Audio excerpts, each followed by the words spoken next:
Hello सांग माने welcome to back my YouTube channel. आज मो गाँ पाखरे बही जाइथिबा नदी विषय रे आपन को जनइबी। मो गाँ नाम होची घुसुरिया।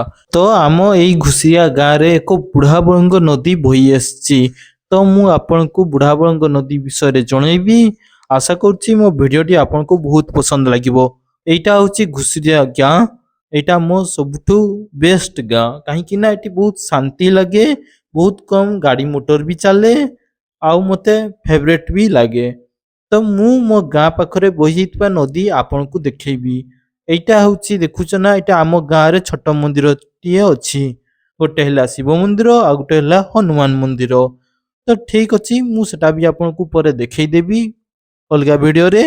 एबे मु आपन को मो गाँ पाखरे बही जाइतिबा नदी विषय देखैबी।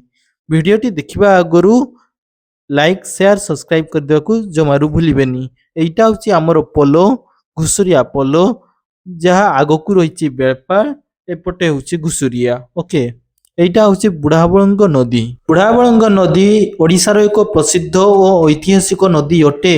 यह मयूरभंज जिलार सिमिलपाल अरण्य अंचलरू उत्पत्ति होई बारिपदा बेतंटी और अन्य स्थान देई प्रभावित हुए। आम घुसुरिया ग्राम निकटरे बहुतबारु ଏହି ନଦୀ ପ୍ରାକୃତିକ ସୌନ୍ଦର୍ଯ୍ୟ ଏବଂ ଅଦ୍ଭୁତ ଉଦାହରଣ ଅଟେ। ପ୍ରତିଦିନ ସକାଳ ଓ ସନ୍ଧ୍ୟାରେ ନଦୀ କୂଳରେ ଅତି ମନୋରମ ଦୃଶ୍ୟ ଲୋକମାନଙ୍କୁ ଆକର୍ଷିତ କରେ। ବର୍ଷା ଋତୁରେ ନଦୀର ଜଳସ୍ତର ବଢ଼ିଥାଏ ଏବଂ ତା ଚାରିପାଖରେ ପରିବେଶ ସବୁଜ ସୁନ୍ଦର ଦେଖାଯାଏ। ଅନେକ ଲୋକ ଏଠାକୁ ବୁଲିବାକୁ ଆସନ୍ତି, ଫଟୋ ଉଠାଇବା, ପ୍ରାକୃତିକ ସୌନ୍ଦର୍ଯ୍ୟ ଉପଭୋଗ କରିବା ପାଇଁ ଆସନ୍ତି। ବୁଢ଼ାବଳଙ୍ଗ ନଦୀ ଆମ ଅଞ୍ଚଳର କୃଷି ବ୍ୟବସ୍ଥା ମଧ୍ୟ ବହୁତ ଗୁରୁତ୍ୱପୂର୍ଣ୍ଣ।